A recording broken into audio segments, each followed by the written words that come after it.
Good evening, San Bernardino.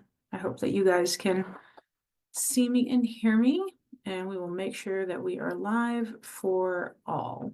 So give it one sec. Okay, perfect. All right, sorry. All right, so I hope you guys are having a warm evening. I know it's really cold outside, and I wanted to give you a quick update because I've been able to talk to our SCE rep, and I know that there are some blackouts up on the north end, and it's just due to the high wind advisory. Anytime there is now the potential for fires, SCE is taking precautions in turning off the power so that it mitigates any type of potential issue like we're seeing in LA right now. So I know this is very frustrating. Make sure that you have your flashlights ready. They said that if you are using any type of gas powered generator, please do not put the generator inside because it like lets fumes out and it can basically poison the air. They're not a big proponent of candles because of the potential of fire inside of your home, but just be ready while your power is on. Please make sure that you are charging your phones, and you also have a flashlight on your phone. But I know this is this is a really difficult time where, depending on where you are, especially closer to the mountain in the base, we're looking at potential gusts of up to 75 miles per hour again this evening. So just be very careful. For those of you that are facing any type of power outages, True Light Community Christian Fellowship over in Delman Heights, and I will give you the address. It is 2972 North California Street, and I'll post this as well.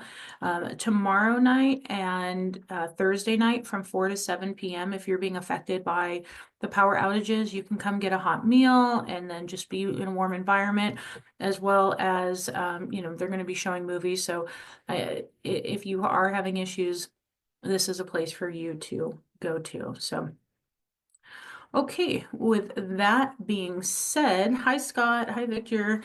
I wanted to just give you an update. So there was an issue with the server on posting the agenda, which is why you didn't see the normal packet posted until today.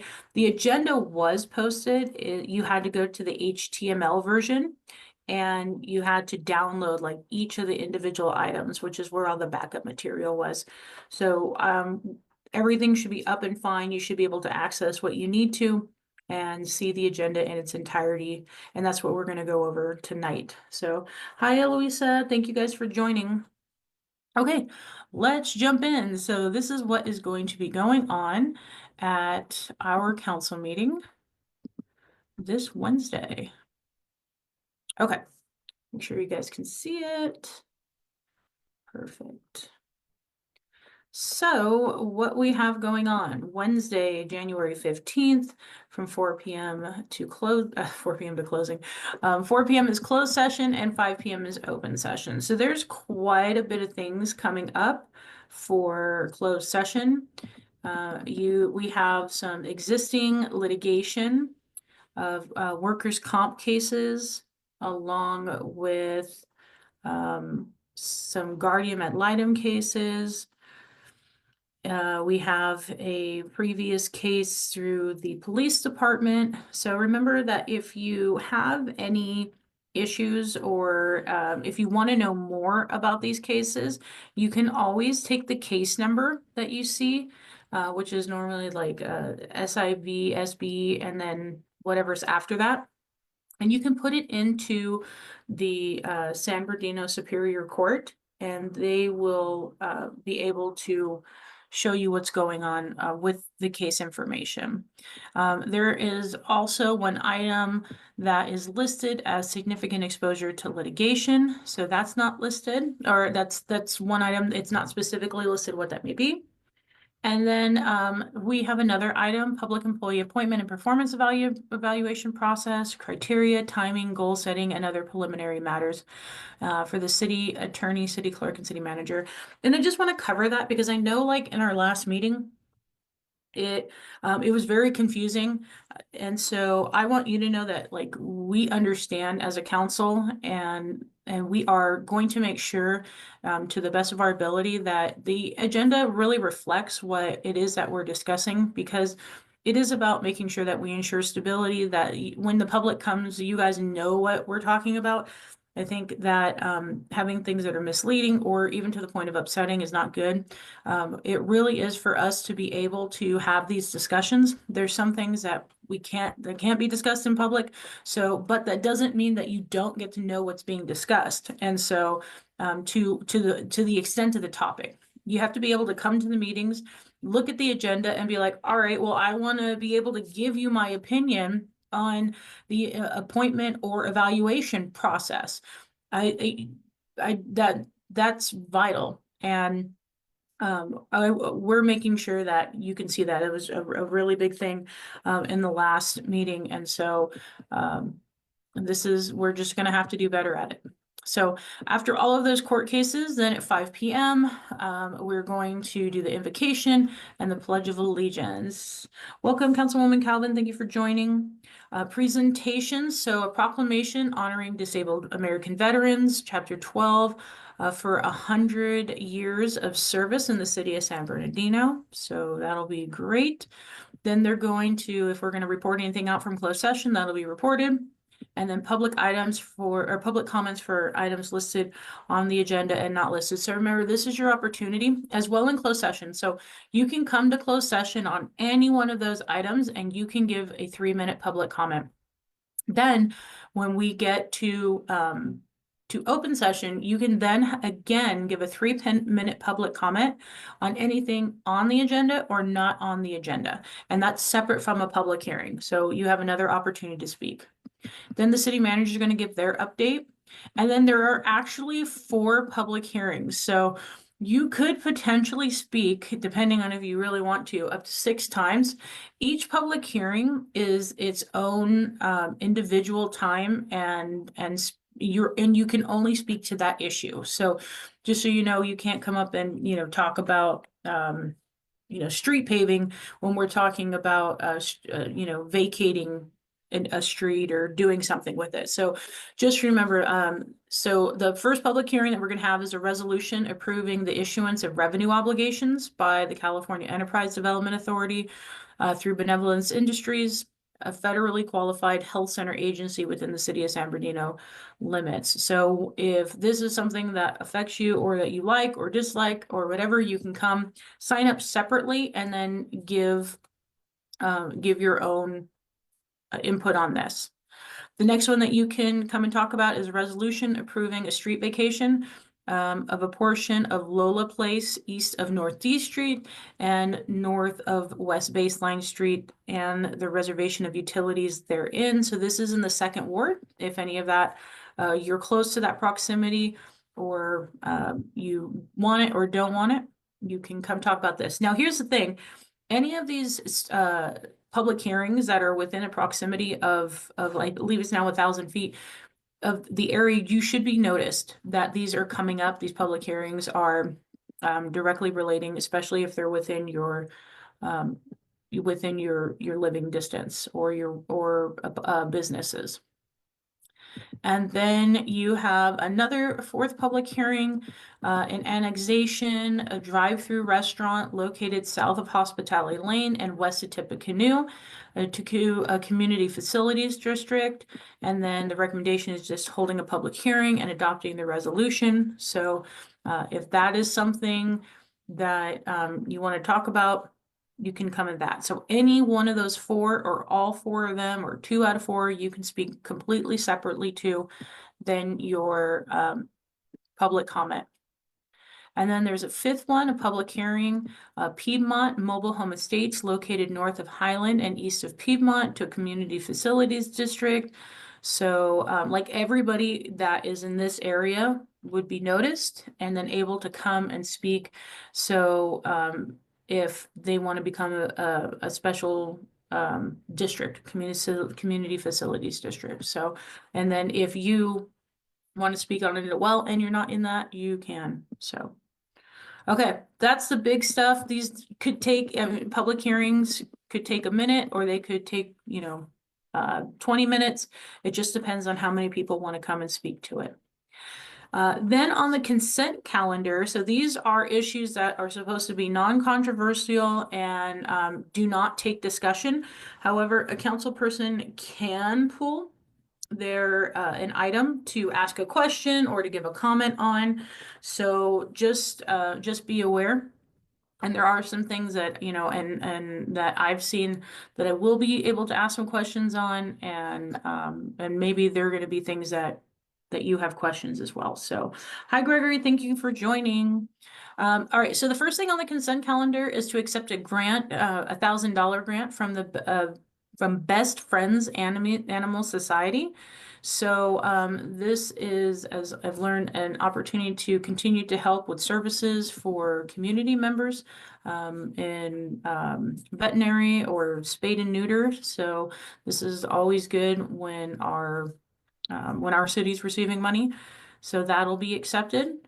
They're adopting an ordinance for development code, amending the chapter on residential zones, specific ADUs. So if you remember the first meeting we had in December, like our first official meetings, so this is the state's adjustment to the ADU code. So we have to adjust our code to meet with state compliance, and it's coming back on the consent because we already had discussed it in the last meeting.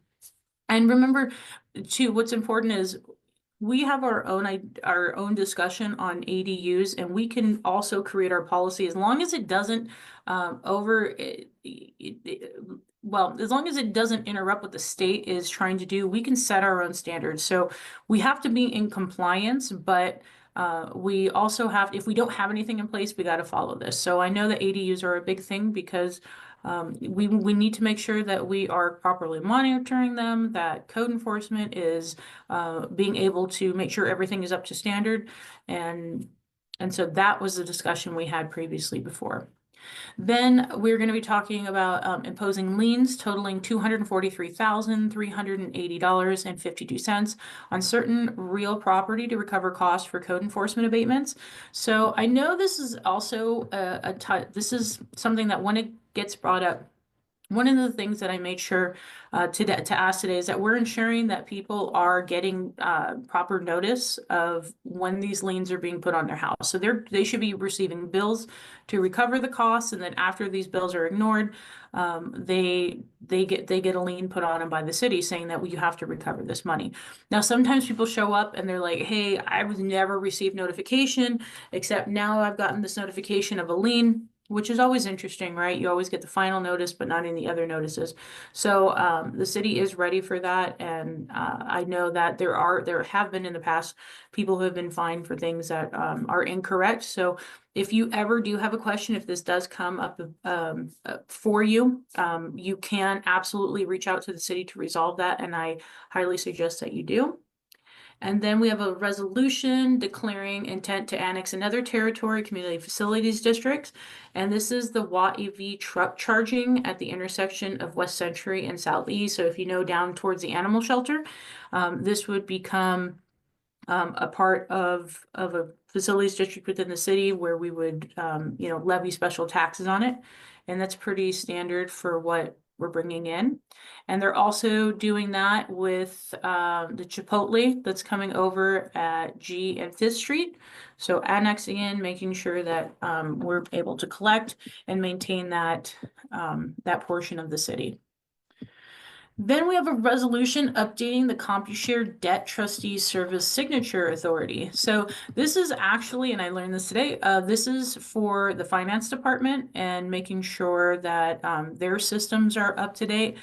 It's really, especially for the city's banking, as I was able to have a discussion and hear, our biggest thing in the city, especially coming out of bankruptcy, is we went through like over a decade of bankruptcy, and then we went through, these last 5, 6 years of adjustment of being like, who are we and what are we doing? And really, it's right now the moment that we're having the ability to truly invest in infrastructure, like internal infrastructure mechanisms and systems, that we are over, 10, 15 years out of date with other places because of the bankruptcy. And I think when I see stuff like this, although it's like, hey, well, I want my street paved. Yes, absolutely, we do. But we are so far behind also in City Hall, and it's important that we recognize that. So that's what that is. There's also the investment portfolio that is a receive and file. So anything you want to see that's going on that the city is putting out is there. They are doing a technical correction to the appropriation limits for the fiscal years of 22 and 23. So this is mandatory every year. And I have to very much appreciate the city manager, Rochelle Clayton, and the finance director, Jeannie, for going in and reevaluating a lot of the stuff that we have in place and double checking all of our numbers.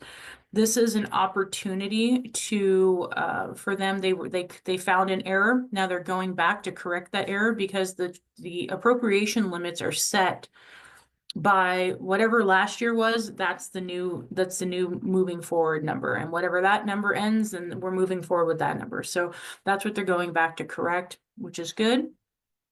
You can also see the approval of commercial and payroll disbursements and purchase transactions for what's been happening in the city. And remember, I tell you, follow the money. Some of the most important things that you can do is look at purchase card transactions, look at the payroll register, make sure that you are taking accounting. That's where I've been able to find a lot of the things that are happening in the city that don't necessarily come forward because they're under a certain threshold, or there's not a need for oversight to where they can be signed off. So this is really good for you to look at. There's an American Rescue Plan update. So these are the ARPA funds. As you guys remember, coming towards the end of this, like literally a month ago, the city was allocating upwards of $40 million that in funding for homelessness that had not been utilized at all in the 3 years that we had received it. So this is really good to see, and I guess we could let's take a look at it on page 535. Okay. These are big. Like if we hadn't had this money allocated by December 31st, then we would have lost this money. And again, to our city manager and the team, this is a big deal because this money just sat and we made sure that we didn't give it back. So to date, the city obligated $77,656,407 in ARPA funds. And on December 18th, the mayor and council approved the final allocation in the amount of $129,000 additional ARPA funds to the street segment repair program. The city completed all of the requirements to fulfill and obligate the ARPA funds and projects in various stages of completion. So these funds, in order for us to keep them, had to be allocated for all of these different projects, and that was what was able to be done. So it was good to see. I'm very, very excited for all of that. So okay, number 5, here we go. So we got liens, we got ARPA funds, and all right, so approving job classifications and amending the citywide classification compensation. So as the city is evolving and shaping into the separation of community and economic development, where you have community development and economic and development and homelessness and housing. So they're establishing the salaries for the homeless outreach specialist, homeless outreach coordinator, the readjusting for police records manager, police dispatch manager, economic development specialist, and a senior economic development manager. And They are shifting, which I thought was great today, from what the community has said, many times.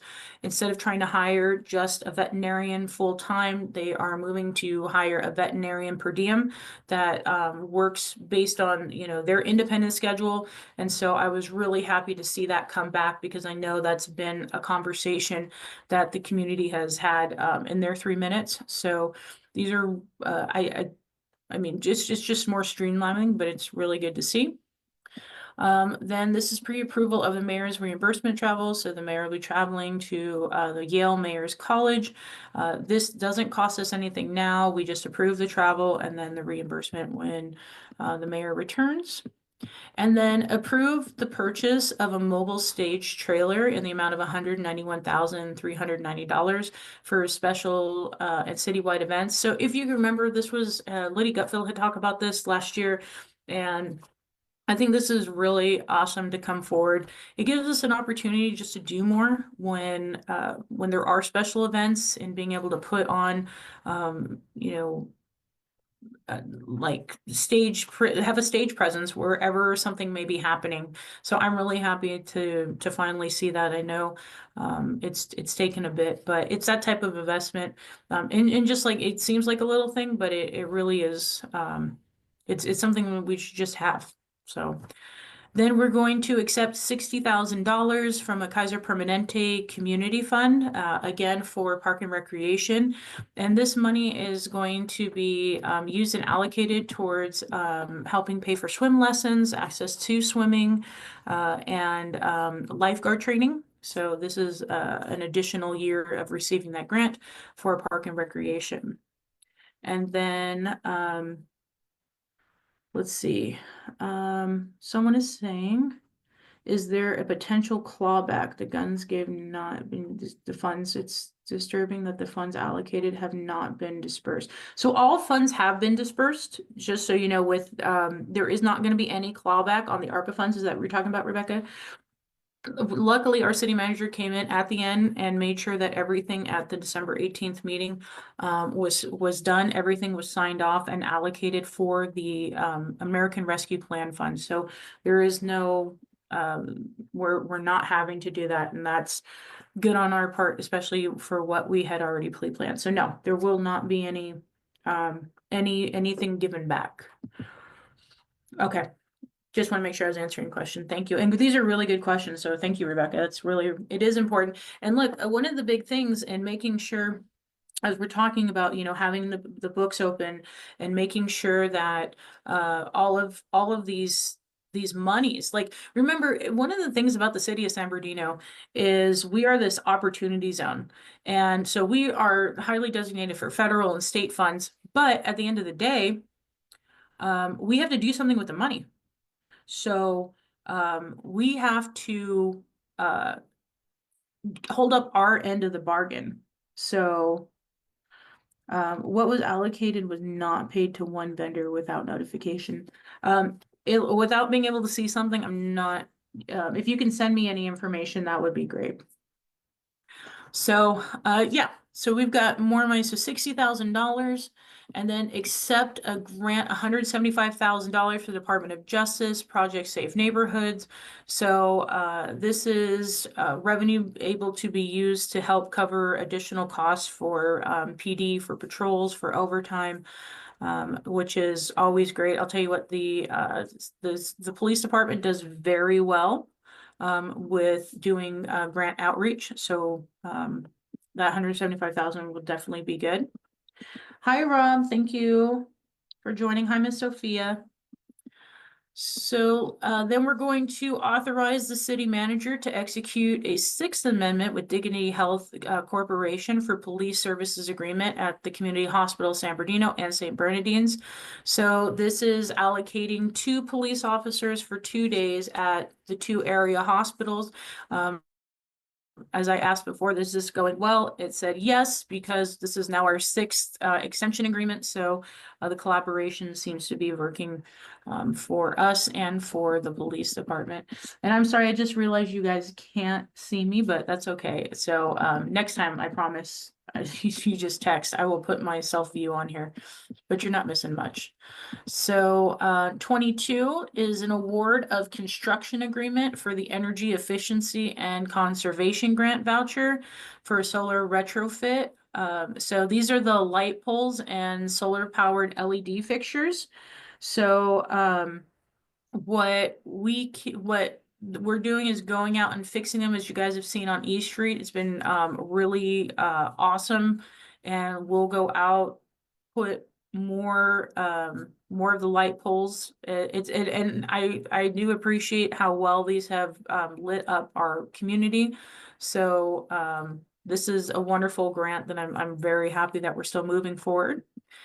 Here is some really good news for the 6th Ward, and this is just a continuation of the wonderful work that Councilwoman Calvin did with her time in the 6th. So they are awarding the construction agreement for the improvements of Gutierrez Park to Zetco. And this is the construction agreement for $887,224. And the total administrative cost is $177,444.91. And this will be helping to get that underway. I know there's been a lot of work, especially with Supervisor Baca in this park. So this is cool to see. They are rejecting the construction bid for the storm drain improvement project. So the bid came in far over the projected cost, and they will be going back out for that. It's more administrative. And then an amendment to the agreement with the infrastructure engineers, Bowman Company, extending the terms until June 30th of 2025 to continue the provision of construction management and inspection services for the creation of the installation of advanced dilemma zone detection. Sounds super fun and awesome. Number 26, this is a big agenda, by the way. So award a construction agreement for the improvements of the Ruben Campos Community Center to Perfection Painting Corp. and authorize a budget of $392.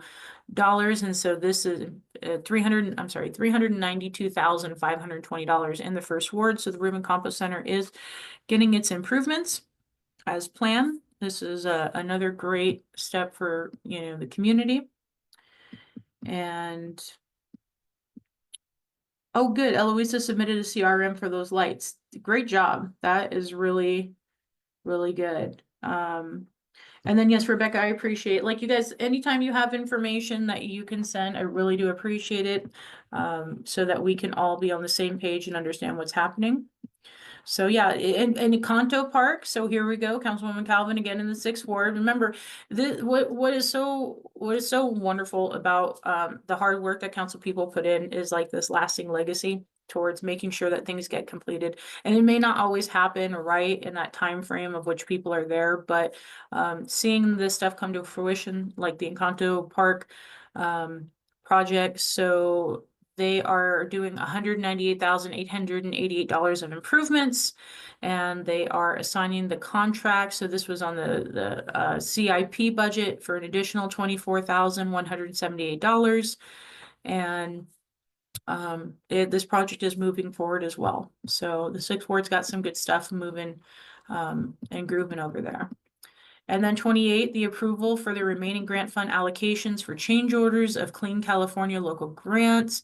So it's a $79,009 unallocated grant funds for contract change orders, and additional unforeseen field conditions related to the Southern California Edison work. So they will be working to shift those funds and amend the CIP. So nothing super exciting there. Now, these are the discussions that we will be having. So we will actually be having conversation on that. And there's only 3 items. So we're going to be discussing the veneer building lease options for a permit and plan check counter location and office space needs. So if you remember, gosh, when Charles McNeely was here, the council's direction was that we finally streamline the permitting and engineering and business, everything. So when you came plan check, When you came to the city, you just had a one-stop shop. And so that was back in 2020, the end of 2023. Well, when Charles Montoya was hired, that basically went kaput. And what he was going to work on, according to his emails, was putting the one-stop shop into the old city hall when we got the old city hall. And as you guys know, well, that's not happening either right now. So what the Public Works and Community Economic Development Planning, all these people have been able to put together is occupying an office space on the third floor, bringing all of these departments together, and in conjunction, reuniting departments that have been separated due to, lack of space, like finance and human resources, and putting them all back into one unit, and then occupying another floor, the 9th floor of the Veneer Tower. And what that does is for the cost of $23,000 a month to what we're currently paying, we would occupy a majority of the Veneer Tower. So it comes to about like $80,000 a month for rent, which I actually thought our number was way higher the way it was being presented under Montoya, but we'll talk about that another time.